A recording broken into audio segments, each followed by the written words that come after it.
School থেকে এসে খাওয়া-দাওয়া করে নিয়ে ১ ঘন্টা লম্বা একটা ঘুম দেয়। তো সামনের সপ্তাহ থেকে তো সমস্ত কোচিং শুরু হয়ে যাচ্ছে। তো তারপর তো আর সেরকমভাবে বিশ্রাম নেওয়ার সন্ধ্যাবেলা টাইমই পাবে না। তো তাই বললাম যে, "যতটা দিন বাড়িতে আছিস খাওয়া-দাওয়ার পর একটু বিশ্রাম নিয়ে নে।" তো যাই হোক ওদিকে তো ছেলে এখন ঘুমাচ্ছিল। এদিকে সন্ধ্যাবেলা আমাদের সমস্ত কাজ সেরে নিয়ে একটু চা করে নিলাম। ছেলেকে এখন আর ডাকিনি। আমি একাই চাটা খেয়ে নিলাম। আর যাবো এখন চিকেন পকোড়া করতে। আর আজকে না চিকেন পকোড়াটা মানে ভিডিওটা শেষ অবধি করতে পারিনি। বলছি কেন? তো এখানে দেখো নুন, গোলমরিচের গুঁড়ো, পাতিলেবুর রস, মিক্সিতে দিয়ে দেবো আদা, রসুন, পেঁয়াজ, কাঁচা লঙ্কা, ধনেপাতা।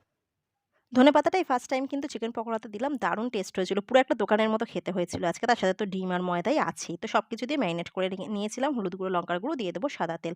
আর শেষ অবধি না যে মানে যখন ভাজছিলাম সেটা যে ভিডিও করব ভুলেই গিয়েছিলাম। যেহেতু ছেলের আর আমার একটু সন্ধ্যাবেলা মানে ইংলিশ আন্টির বাড়ি যাওয়ার কথা ছিল, গিয়েছিলাম। তো তাড়াহুড়ো করেই পকোড়াগুলো করেছিলাম। তো মাথা থেকে একদম বেরিয়ে গেছিল যে ভাজাটা তো পরে ভাবলাম যে যা ভাজাটা তো আর মানে ভিডিও করা হয়নি, ভুলেই গেছিলাম। তো এই ম্যারিনেশন অবধিই কিন্তু ভিডিওটা আজকে ছিল।